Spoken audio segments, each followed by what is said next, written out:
আসসালামু আলাইকুম, সবাইকে শুভেচ্ছা জানাচ্ছি। আমি মোহাম্মদ আব্দুল মান্নান ভুইয়া, সহকারী শিক্ষক, ইমাম Ghazali girls school and college, Pabna. প্রিয় অষ্টম শ্রেণী তথা জেএসসি পরীক্ষার্থীদের জন্য আজকে আমি একটি কবিতা নিয়ে আলোচনা করব। এই কবিতা আলোচনার আগে আমি কিছু টপিকস, কিছু ক্লু শিক্ষার্থী তোমাদেরকে বলবো। তোমাদেরকেই বলতে হবে আসলে আমি কোন টপিকসটি নিয়ে আলোচনা করতে যাচ্ছি। তো প্রিয় শিক্ষার্থী, তোমাদের বাংলা বইয়ের একটি কবিতায় একজন লেখক কিছু জমি নিয়ে আলোচনা করেছিলেন। তোমরা কি আসলে বলতে পারবে আমি কোন কবিতা কথা বলছি? আরেকটি ক্লু দিই, সেই কবি বিশ্বকবি। রাইট ধরেছ। আসলে আমাদের আজকের এই কবিতার নাম 2 বিঘা জমি। এটি লিখেছেন বিশ্বকবি রবীন্দ্রনাথ ঠাকুর। 2 বিঘা জমি, 2 বিঘা জমি, এটি কি লিখেছেন? বিশ্বকবি রবীন্দ্রনাথ ঠাকুর। রবীন্দ্রনাথ ঠাকুর 2 বিঘা জমি লিখেছেন রবীন্দ্রনাথ ঠাকুর। আমি সহজ পাঠে যাই, তারপরে আমরা বুঝবার চেষ্টা করি। শুধু বিঘে 2 ছিল মোর ভুঁই, আর সবই গেছে ঋণে। বাবু বলিলেন, বুঝেছ উপেন, এই জমি লইব কিনে। আমরা উপেন নামক একটা ক্যারেক্টার পেয়েছি, যার কিনা 2 বিঘা জমি রয়েছে। বাবু বলিলেন, বুঝেছ উপেন, এই জমি লইব কিনে। উপেনের 2 বিঘাই জমি ছিল, আর তার আগেও ছিল, সেগুলো ঋণে চলে গেছে। ঋণের কারণে তাকে বিক্রি করতে বাধ্য হতে হয়েছে। তো 2 বিঘে জমি ছিল। বাবু বলিলেন, বুঝেছ উপেন, এই জমি লইব কিনে। বাবুকে জমিদার টাইপের লোক, যারা কিনা মানুষকে ঠকিয়ে জমি জবরদখল করে নেয়। কহিলাম আমি, তুমি ভূস্বামী, ভূমির অন্ত নাই। চেয়ে দেখো মোর আছে বড় জোর, মরিবার মতো ঠাই। উপেন একটু সাহস করে বলল যে আমার তো আসলে তেমন কিছু নাই, এই মরার মতো একটু জায়গা আছে, 2 বিঘা জমি আছে মাত্র। এখন 2021 সালে এসে আমরা জানি 2 বিঘা জমি মানে যথেষ্ট একজন মানুষের জন্য, কিন্তু আমরা পড়ছি প্রায় 1-150 বছর আগের ঘটনা। ওই সময় মানুষের বাড়ি হতো প্রায় 2 বিঘা, 1 বিঘা, 3 বিঘার উপরে। মানে একটা বাড়িতে যদি 2টা ঘর না থাকলো, একটা পুকুর না থাকলো, কিছু মশলা ফসল ফলানোর কিছু যদি জায়গা না, যেমন মরিচের গাছ, লাউয়ের গাছ, পটলের গাছ, এগুলো যদি জায়গায় না থাকলো, তাহলে তো সেটাকে বাড়ি বলে মনে হবে না। তো এই জন্য লেখক উপেন বলছে যে, চেয়ে দেখো মোর আছে বড় জোর, মরিবার মতো ঠাই। শুনে রাজা কহে, বাপু জানো তো হে, করেছি বাগান খানা। পেলে 2 বিঘে, প্রস্থে ওদিঘে, সমান হইবে টানা। এই উপেন যখন বলল যে বাবু আমার তো জাস্ট মরার মতো একটা জায়গা আছে, এই জায়গা কি তুমি নেবে? শুনে জমিদার বলছে কি, জানো তো হে, একটা বাগান করেছি, তো যদি তোমার জায়গাটা পাই তাহলে আমার বাগানটা এই দৈর্ঘ্য প্রস্থে একটা সুন্দর হবে, সুন্দর দেখাবে, ওটা দিতে হবে। কহিলাম তবে বক্ষে জুড়িয়া পানি, সজল চক্ষে করুণ রক্ষে, গরিবের ভিটেখানি। সপ্তপুরুষে যেথায় মানুষ, সে মাটি সোনার বাড়া। দৈন্যের হৃদয়ে বেঁচে বসে মায়ে, এমনই লক্ষ্মী ছাড়া। অনেক কষ্টে, অনেক সাহস করে জমিদারকে বলছে, যে মাটি আমার 7 পুরুষ থেকে যে জমি, সেই জমি যদি আমি দেনার দায়ে বিক্রি করি, তাহলে আমার মতো লক্ষ্মী ছাড়া মানুষ কি আর কেউ আছে? আমি আসলে এটা বিক্রি করতে চাচ্ছি না। আখি করিলাল রাজা ক্ষণকাল, রহিল মৌনভাবে। কহিলেন শেষে ক্রূর হাসি হেসে, আচ্ছা সে দেখা যাবে। আমাদের জমিদার সাহেব বলল, ঠিক আছে, দেখবো পরে কি করা যায়। কিন্তু রাগ হয়েছে তার, জমি চেয়েছে, জমি দিতে চাই, এই জন্য তার রাগ হয়েছে। পরে মাস দেড়ে ভিটি মাটি ছেড়ে বাহির হইল পথে, করিল বিক্রি সকলে বিক্রি, মিথ্যা দেনার খাতে। এই যে ঘটনাটা ঘটলো প্রথম দিন, তার ঠিক 1.5 মাস পরে ডিক্রি করলো। কি ডিক্রি? আমাদের লেখক বলছে যে উপেনকে জমিদার সাহেব একটা কাগজ দেখিয়েছেন কোর্টে, যে তার 2 বিঘা জমি আমাকে বিক্রি করে দিয়েছে। কোর্ট দেখছে যে হ্যাঁ 2 বিঘা জমি বিক্রি করছে, ওপেনের সিগনেচার আছে। কোর্ট তো তখন বলছে বেটা, জমিদার বলছে ও বেটা জমি ছাড়ছে না, আমার কাছে বিক্রি করে দিচ্ছে কিন্তু জমিটা দখল ছাড়ছে না। কোর্ট তখন বলছে সাহস কত বড়, ছেলেটা জমি বিক্রি করছে অথচ জায়গা ছাড়ছে না। তাহলে কী করো, পুলিশ পাঠিয়ে ডিক্রি বলতে আদালতের নির্দেশনামা নিয়ে এসে উপেনকে বাড়ি থেকে বের করে দিয়েছে। আসলে এগুলো ছিল সব সাজানো। কেমন? প্রিয় শিক্ষার্থীবৃন্দ, তোমরা সাদা কাগজে ভুল করেও কখনো নিজের সিগনেচার দিবা না। সিগনেচার দিলে কী হবে, মনে করো কোনো একটা সাদা কাগজের নিচে তুমি একটি সিগনেচার করেছো, আমি যদি সেই সাদা কাগজের উপরের দিকে লিখে দিই যে আমার একটি কলম আছে, এই কলমটি আমি অমুককে দিয়ে দিলাম, নিচে তোমার সিগনেচার, তাহলে কী হলো, এই কলমটি কিন্তু তুমি কাউকে দিয়ে দিলাম, এটা কিন্তু লিখিত একটি দলিল। সুতরাং ভুল করেও তুমি যখন কোথাও সিগনেচার করতে যাবে অনেক হিসেব নিকেশ করে সিগনেচার করবে। হয়তো হতে পারে ওপেন সিগনেচার একদিন করেছিলেন, জমিদারের কাছ থেকে হয়তো 200, 100, 500 টাকা ধার করেছিলেন, অথবা যে কোনো উপায় নিয়েছিলেন। জমিদার কী করেছিল, একটা সিগনেচার নিয়েছিল, যদি টাকা নিলি তাহলে একটা সিগনেচার করে দেয়। সেই সিগনেচারই পরবর্তীতে, সেটি ছিল সাদা কাগজ সিগনেচার, সেটি পরবর্তীতে কাল হয়ে যায় উপেনের। পরে মাস ধীরে ভিটে মাটি ছেড়ে বাহির হইল পথে, করিল বিক্রি সকলে বিক্রি মিথ্যা দেনার ক্ষতে। এই জগতে হয় সেই বেশি চায়, আছে যার ভুরি ভুরি, রাজার হস্ত করে সমস্ত কাঙালের ধন চুরি। এই জগতে আসলে যার বেশি আছে সেই বেশি চায়, এবং রাজার হস্ত করে সমস্ত কাঙালের ধন চুরি। বলছে রাজা কী করে, সমস্ত গরিব মানুষের ধন চুরি করে নিজের আরও বড়। এই জগতে বলছে যার বেশি আছে সেই আরও চায়। মনে করো কারো 1 বিঘা জমি আছে, সে আরও 1 বিঘা জমি করতে চায়। কেউ 1 তলা বাড়ির মালিক, কেউ সে আবার চায় 2 তলা হোক, কেউ 4 চালা একটা বাড়ির মালিক, সে চায় আমার একটু আরও হোক। বলছে যার আছে সেই চায়, যার নাই সে ওইভাবে চায় না, কিন্তু যার আছে, এখানে লেখক সেটি বুঝিয়েছেন। তবে এই যে তোমাদের এই 2টি লাইন, এই জগতে হায় সেই বেশি চায়, আছে যার ঘুরি ঘুরি, রাজার হস্ত করে সমস্ত কাঙালের ধন চুরি, এই 2টি লাইন তোমাদের ভাব সম্প্রসারণের জন্য খুব ইম্পর্টেন্ট। বিশেষ করে জিএসসি পরীক্ষায় এটি আসার সম্ভাবনা অত্যন্ত বেশি। সুতরাং তোমরা এই 2টা লাইনটাকে একটু বিশ্লেষণ করে ভালো করে মনে রাখবার চেষ্টা করো। মনে ভাবিলাম মোরে ভগবান রাখিবে না মোহ গর্তে, তাই লিখে দিল বিশ্বে নিখিল 2 বিঘার পরিবর্তে।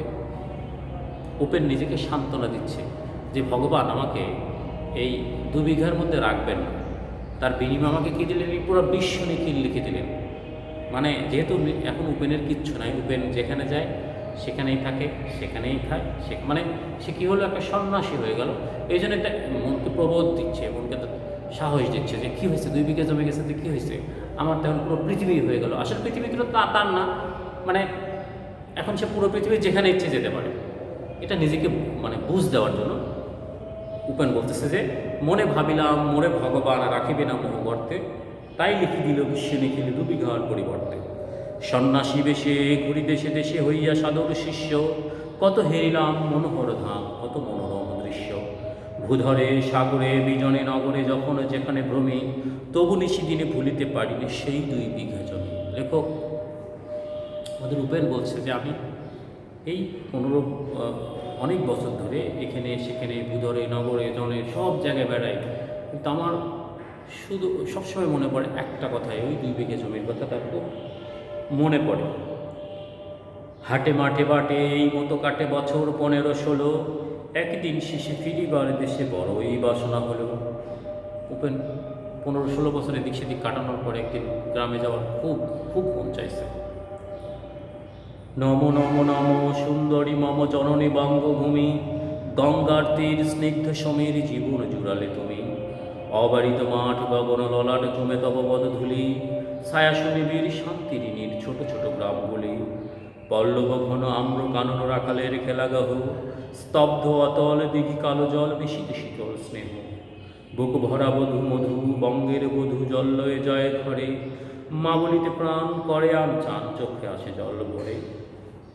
নম নম নম সুন্দরী মম জননী বঙ্গভূমি, এই বাংলাকে এই 15-16 বছর ধরে সে এত সুন্দর দেখেছে সেগুলো এখানে তুলে ধরেছে, এবং সেই যে বাড়িতে ফেরার পথে যা যা তিনি দেখেছেন সেগুলো তিনি এখানে উল্লেখ করেছেন। যে ছায়া সুনিবিড় শান্তিরিনীর ছোট ছোট গ্রামগুলি, পল্লব ঘন আম্র কানন রাখালের। পল্লব ঘন বলতে পল্লব মানে পাতা, পাতা দিয়ে ঘেরা আমের বাগান, আমের গাছ, অবারিত মাঠ, গগন ললাট, সুমেত অববোধ। অবারিত মাঠ, মাঠ ফাঁকা, অনেক মাঠ। গগন বলতে আকাশ মনে হচ্ছে তোমার মাটি ছুঁয়ে গেছে। স্নিগ্ধ সমীর, গঙ্গার তীর, জীবন জল তুমি, এইসব তিনি দেখে যখন তিনি চলে আসছেন, বুক ভরা মধু, বুক বঙ্গের মধু জল লয়ে যায় ঘরে, মা বলিতে প্রাণ করে আনচান, চোখ আসে জল ভরে। মা বলতে ওই 2 বিঘা জমিকে লেখক মায়ের সাথে তুলনা করেছেন। 2 দিন পরে দ্বিতীয় প্রহরে প্রবেশিন নিজ গ্রামে, কুমোরের বাড়ি দক্ষিণে ছাড়ি রথ তলা করিভাবে। বলছে যেদিন মনে করেছেন উপেন যে আমি আজকে বাড়ির কথা প্রচণ্ড মনে পড়ছে, তখন তিনি হাঁটা শুরু করেছেন। তার ঠিক 2 দিন পরে দ্বিতীয় প্রহরে, দুপুরবেলায় 2 দিন পরে দ্বিতীয় প্রহরে প্রবেশিন নিজ গ্রামে, কুমোরের বাড়ি দক্ষিণে ছাড়ি রথতলা করিভাবে। বলছে 2 দিন পর যখন এলাকায় গ্রামে পৌঁছলাম, তখন কুমোরের বাড়ি দক্ষিণ পাশে রেখে এবং রথতলা বাম পাশে রেখে আমি যাচ্ছি। রাখি হাটখোলা, নন্দীর গোলা, মন্দির করি পাছে, হাটখোলা ফেলে আসছি, নন্দীর গোলা ফেলে আসছি, মন্দির পিছে ফেলে আসছি। ত্রিশাতুর শেষে পৌঁছিন এসে আমার বাড়ির কাছে। ত্রিশাতুর বলতে প্রচণ্ড তৃষ্ণা নিয়ে আমি যখন আমার জমির কাছে পৌঁছলাম, তখন আমি দেখলাম প্রচণ্ড তৃষ্ণা লেগেছে। ধিক ধিক ওরে শত ধিক তোরে নীলাজ উল্টা ভূমি, যখনই যাহার তখনই তাহার, এই কি জননী তুমি? সে কি মনে হবে একদিনে যবে ছিলে দরিদ্র মাতা, আঁচল ঘুরিয়া ধরিয়া রাখিতে ফুল ফল শাক পাতা। বলছি ধিক্কার দিচ্ছে, ওরে নীলাজ উল্টা ভূমি, তুমি যখন যাহার তখনই তাহার, এই কি জননী তুমি? তুমি একসময় আমার কাছে ছিলে, তুমি আমার কাছে কত ভালো ছিলে, আজকে তুমি এক অন্যজনের কাছে আসো। এই জমিটা তুমি এখন একজন জমিদারের কাছে আসো, এখন তুমি তার মতো হয়ে গেছো। এটা তো তোমার কাছে আমরা কেউ আশা করি না। সে কি মনে হবে একদিনে যবে ছিলে দরিদ্র মাতা, আঁচল ভরিয়া রাখিতে ধরিয়া ফুল ফল শাক পাতা। বলছে একটা সময় তুমি আমার মতো দরিদ্র মানুষের মা ছিলে, আমার সারা শরীর জমিতে বলছে, তোমার পুরো শরীরে শাক ফুল ফল পাতা ছিল। আজ কোন রীতে কারে মোলাইতে ধরেছ বিলাস বেশ, 5 রঙা পাতা অঞ্চলে গাতা পুষ্পে খচিত কেশ। আজ কোন রীতে কোন নিয়মের মধ্যে খাটে কাক ভুলানোর জন্য, কাকে খুশি করার জন্য তুমি 5 রঙা পাতা। যেহেতু একটি বাগান করেছেন আমাদের জমিদার, সেই বাগানে তো অনেক কালারের ফুল থাকবে। এই জন্য উপেন বলছে যে এই যে এত কাক ভোলানোর জন্য তুমি এইটা কাজ করেছো। আমি তোর লাগি ফিরেছি বিভাগী, গৃহহারা সুখহীন, তুই হেতা বসি ওরে রাক্ষসী হাসিয়া কাটাস। ঠিক বলছে, আমি তোর জন্য গত 15-16 বছর ঠিক মতো ঘুমাতে পারি না, ঠিক মতো খাইতে পারি না, আর আজকে এসে দেখি কি তুই অন্যের হয়ে গেছিস। ধনীর আদরে গর্ব না ধরে এতই হয়েছে ভিন্ন, কোনোখানে লেশ নাহি অবশেষ সেদিনের কোনো চিহ্ন। হচ্ছে ধনীর আদরে গর্ব করার কোনো কিছু নাই। হচ্ছে আজকে কোনোখানে শেষ নাহি অবশেষ, কোনোখানে লেশ নাহি অবশেষ, কোনোখানেই সেদিনের কোনো চিহ্ন নাই। আমি যখন যেভাবে রেখে গিয়েছিলাম তার কোনো চিহ্ন আজকে এখানে নেই। কল্যাণময়ী ছিলে তুমি ওই ক্ষুধাহারা সুধারাশি, যত হাসো আজ তত করো সাজ ছিলে দেবী বলে দাসী। বলছে তুমি আমার জন্য কল্যাণময়ী ছিলে, তুমি ক্ষুধাহারা সুধারাশি ছিলে, সুধারাশি ছিলে। আর যতই হাসো বলতে যতই তোমার বাগানে ফুল ফুটুক, যতই ফুল ফুটুক ছিলে, তুমি আমার কাছে দেবী ছিলে, তুমি এখন এদের দাসী হয়ে গেছে। বিদীর্ণ হিয়া ফিরিয়া ফিরিয়া চারিদিকে চেয়ে দেখি, প্রাচীরের কাছে এখনও যে আছে সেই আম গাছ। দেখি ঘুরতে ঘুরতে দেখেছি একটা আম গাছ আছে, সেই তার ছোটোবেলার মনে পড়ে গেল সেই আম গাছ। সেই আম গাছটা এখনও আছে। বসি তার তলে নয়নের জলে শান্ত হইল ব্যথা, একে একে মনে উদিল স্মরণে বালক কালের কথা। বলছে সেই আম গাছের নিচে বসে অনেক দিনের সেই ছোটোবেলার কথা মনে পড়তেছে। সেই মনে পড়ে জ্যৈষ্ঠের ঝরে রাত্রে নাহিক ঘুম, অতি ভোরে উঠি তাড়াতাড়ি ছুটি আম পোড়াবার ধুম। সেই সুমধুর স্তব্ধ দুপুর পাঠশালা পলায়ন, ভাবিলাম হায় আর কি কোথায় ফিরে পাবো সে জীবন। বলছে এই সেই ছোটোবেলার কথা মনে পড়ছে, এই আমরা আমতলায় বসে থাকতাম, এই সারা রাত্রে বাতাস হচ্ছে, সকালে রাত্রে আম পড়েছে, রাত্রে ঘুম আসেনি, কখন আমতলায় যাবো আম ফুটবো, সেই সব কথা তখন তার মনে পড়ে গেল। সহসা বাতাস ফেলি গেল শ্বাস, শাখা ধুলাইয়া গাছে, 2টি পাকা ফল লোভিল ভূতল আমার কোলের কাছে। ঠিক এই সময় একটু বাতাস আসছে। লেখক বলছে এইটা হচ্ছে মনে হচ্ছে যেমন শ্বাস ফেললে যেমন হয়, মনে হচ্ছে এরকম একটা শ্বাস ফেলে গেল বাতাস। এই বাতাসে 2টো আম ভূতল, মাটিতে পড়লো। কোথায়? আমি যেখানে বসেছিলাম তার পাশে। ভাবিলাম মনে বুঝিয়ে এতক্ষণে আমারে চিনিল মাতা, স্নেহের সিদানে বহু সম্মানে বারে ঠেকানো মাথা। বারবার করে সম্মানে মাথা ঠেকাচ্ছে যে এই তুমি আমাকে চিনতে পেরেছো মা, তুমি আমাকে চিনতে পেরেছো, এই বারেক ঠেকানো মাথা। হেনকালে হায় জমদূত প্রায় কোথা হতে এলো মালি, ঝুটি বাঁধা উড়ে সপ্তম সুরে বাড়িতে লাগিল গালি। এই আমটা পড়েছে, এই আমটা নিয়েছে, এটি দেখে একজন লোক তার উড়ে বলতে উড়িষ্যা প্রদেশের সে লোক, তিনি কি জন্য এসছে, ঝুটি বাঁধা উড়ে সপ্তম সুরে বাড়িতে লাগিল গেল, যা মনে আসছে তাই বলে বকাবাজি শুরু করে দিল।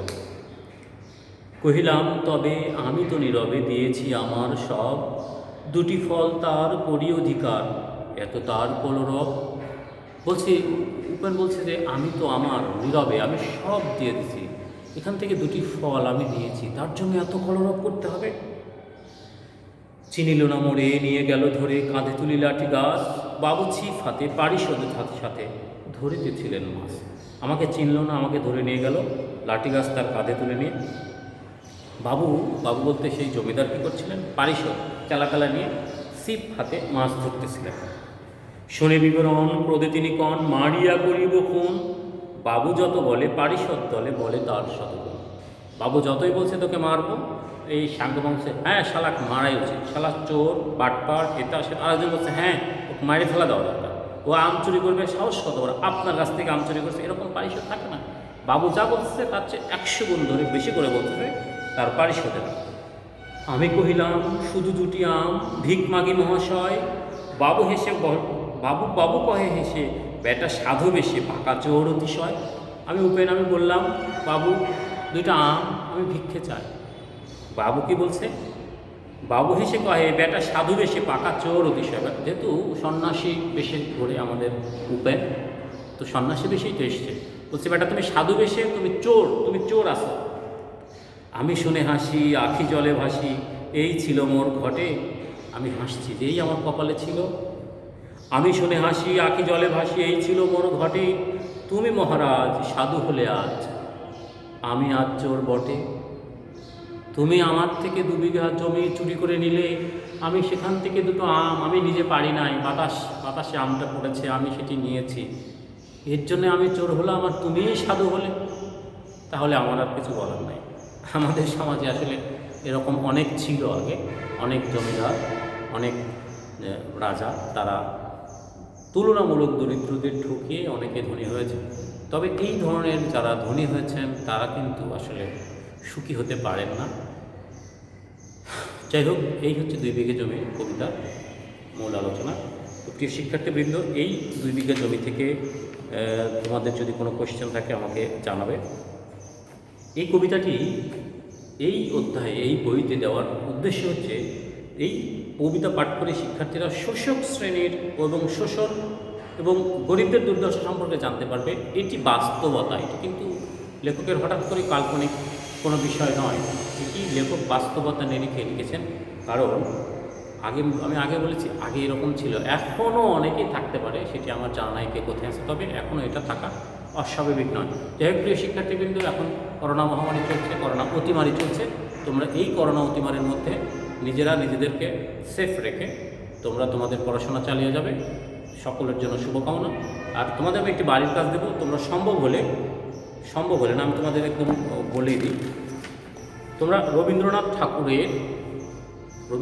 ঠাকুর সম্পর্কে বিস্তারিত একটু জেনে নেবে। সেটি হতে পারে বই ঘেটে, হতে পারে ইউটিউব, হতে পারে তোমার গুগল ঘেটে, উইকিপিডিয়া থেকে তোমরা একটু এটা জানবে। সকলের জন্য শুভকামনা। আল্লাহ হাফেজ।